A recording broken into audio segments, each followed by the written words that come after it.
In 2013, I'm happy to say we moved lots of organizations to Google Apps for Business and Education and Nonprofit. But now it's 2014, and a lot of those customers are saying, well, we use Gmail, we love it, we use Contacts, we use Calendar, but what's next? Well, I thought I'd record a quick video to help shed some light on some of the features that I see in Google Apps that are not being used as much as they could, and to give you some ideas of how you might start to think about utilizing Google Apps to its fullest in 2014. So the first thing I want to talk about is Google Drive.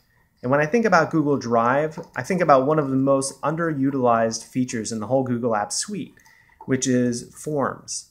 Now, Forms let you collect structured data in Google Drive and then do breakdowns and analysis on that data. So that explanation sounds a little complex, but to make it a little simpler, think of something like employee feedback or employee surveys, customer feedback, customer surveys, anything where you need to accept forms basically, and things that you might be using spreadsheets or email for now to collect data. Google Forms is already there for you in Google Apps as part of Google Drive and can help you do that. Another great use we've seen is time and expense tracking. It's a very common use of Google Forms and solves a lot of operational issues for our clients. Next thing to think about in terms of Google Drive is documents that are very collaborative. So documents that are touched by a lot of different people, and documents that you need mobile access to are also great fits for storing in Google Drive.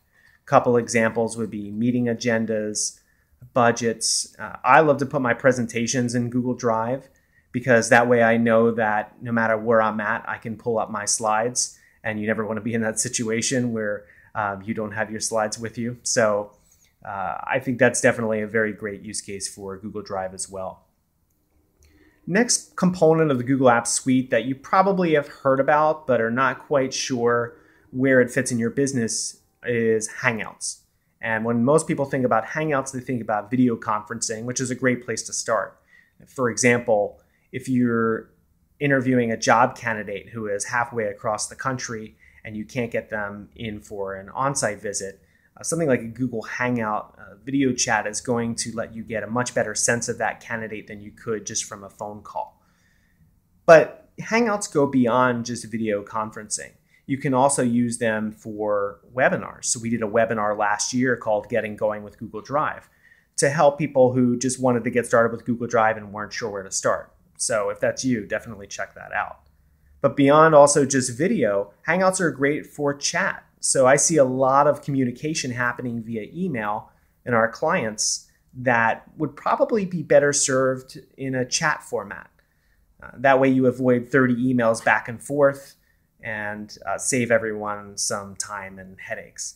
We love using the group Hangout feature to send out chat messages. So if I need to immediately blast out a message to our support team, I can do that quickly in one chat message and they can collaborate that way.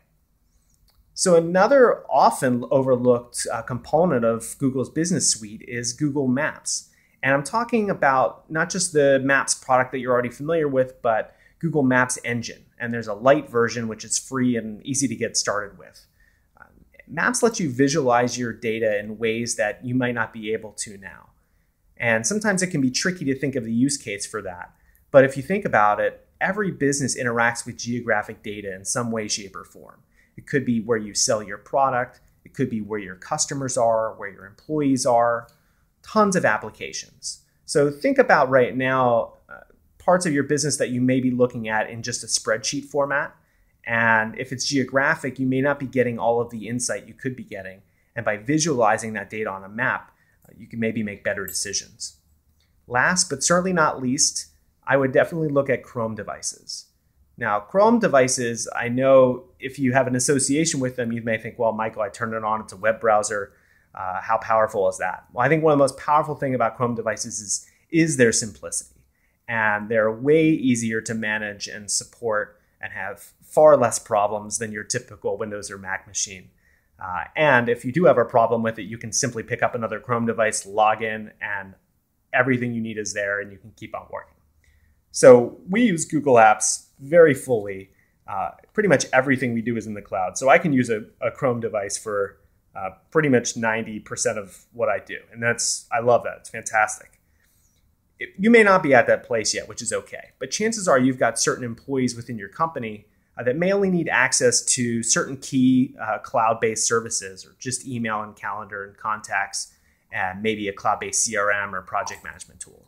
And I would definitely think about Chrome devices for those employees.